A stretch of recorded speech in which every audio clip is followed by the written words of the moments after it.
What's up, YouTube? How's it going? Mr. Big Vapes here. Alright, we're going to be talking about a few different things today. We're going to be talking about, one, vape safety. Alright, for you new vapors out there looking to get into cloud chasing and stuff like that, vape safety, number one. Number two, we're going to be talking about the authentic Apollo versus the clone Apollo. And then number three, a simple build for you guys looking at it in cloud chasing and you want to blow some decent clouds. And you still get the flavor on this build. It's really simple.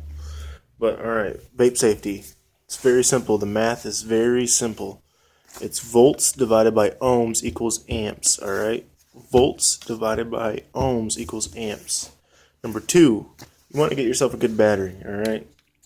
And when I say good, I'm talking about Samsung's. Alright? Or LG. Or Sony. I would stick to Sony or Samsung.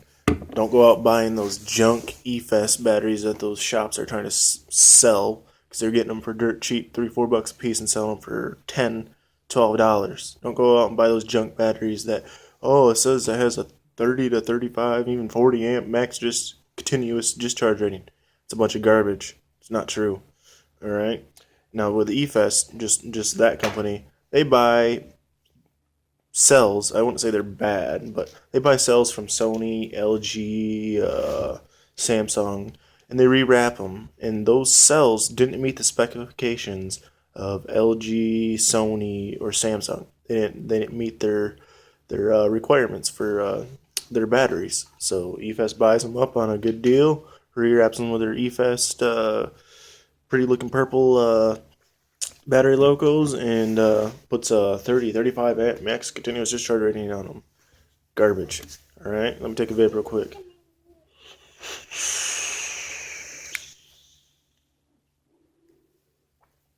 Alright. Now with like a Samsung, it has a max pulse rating of 90 to 100 amps. That's a half second to second discharge. That's pretty good. And the batteries, I mean, I haven't had one die on me yet, to be honest. I have not had one that has just been fully dead, will not take a charge. Let's just put it that way. Alright. Number two.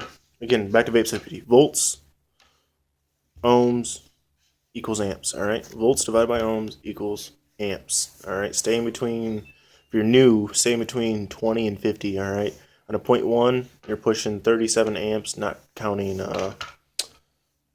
voltage drop. Alright, now to the Apollo comparison. Alright, here is the authentic. I got my authentic Doge on there. And here is the clone. Yeah, it's tarnished. Don't give me no shit about that. It could be cleaner. But alright, the main differences between the two is, one, the authentic is, it's built better. If you do some research, they're built with better materials. You know, I would say, you know, the brass actually produces better than this copper here, and that's because they're making these with cheap copper, and that's why it tarnishes so easy. It's because it's cheap copper. But anyway, the biggest difference is you know, the firing buttons. There's a slight size difference, but not much. Another big difference is too the strength of the magnets.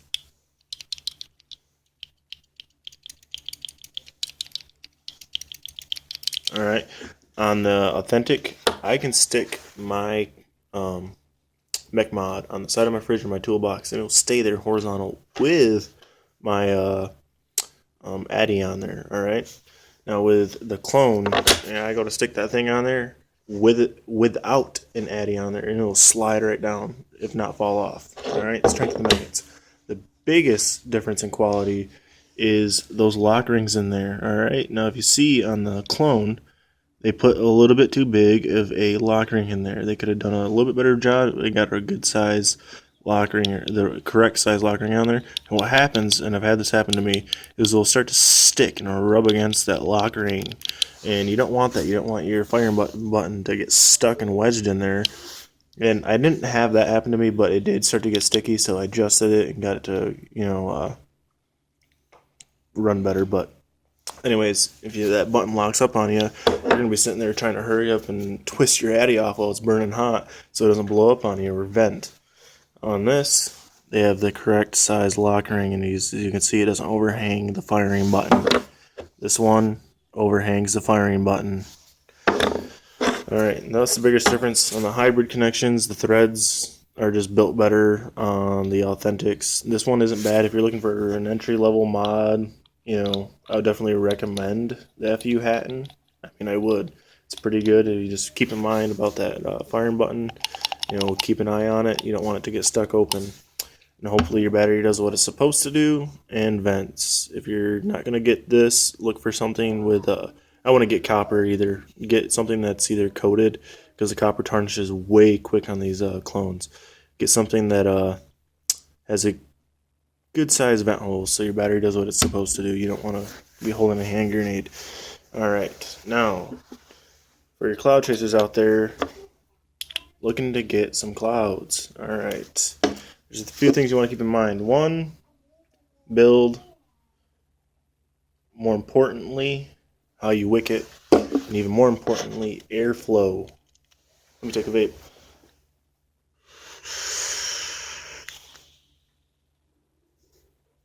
Get in the clouds.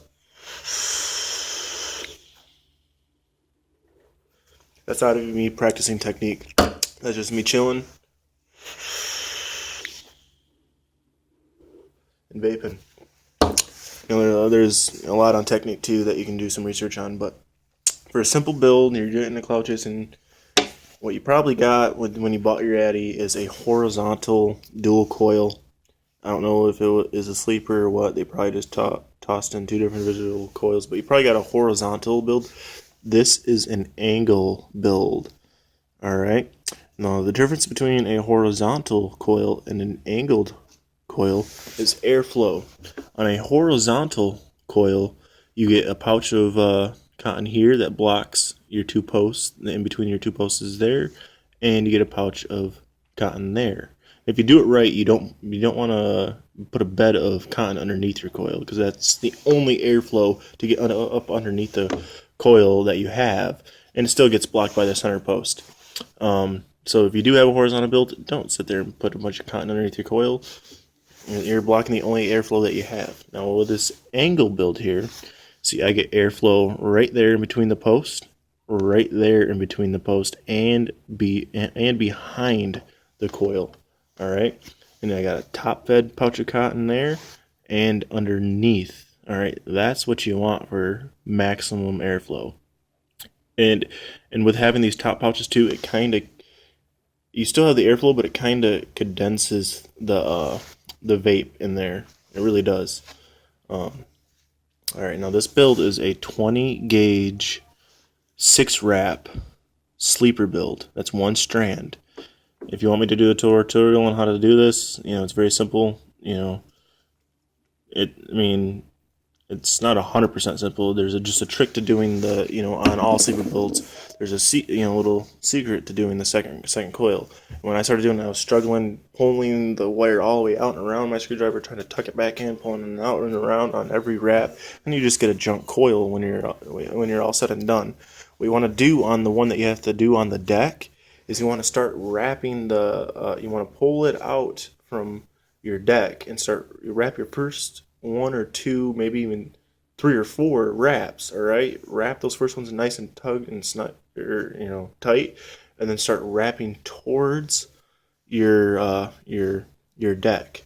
So wrap them all the way out so you can get them nice and tight, and wrap the last 2 or 3 towards your deck, and that will keep your coil nice and tight. And then you just put your other lead out into your negative post, and you're said and done. Do a little adjusting, get those coils burning right, and you'll be vaping. If you want me to do a tutorial on that, I will. And that is a very simple build for people looking to get into clouds. And you can do that same build with a 22 gauge. Maybe just do one less wrap to get down to 0.1 ohms. 0.1 ohms, pushing after your battery's no longer fresh. On a fresh, you're pushing around 40. On after you've taken 6 hits, you're down to about 37 amps, and I would say that's safe.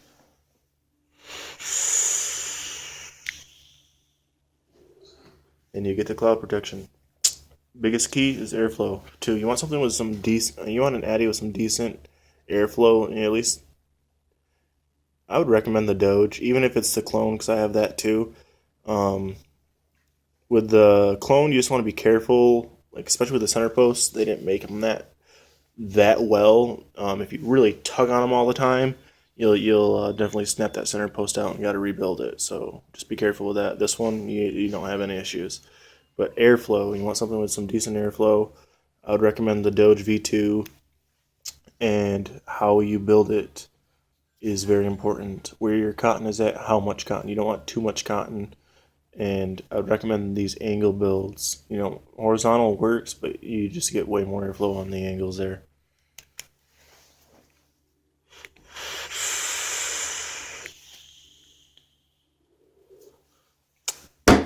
Vape safe.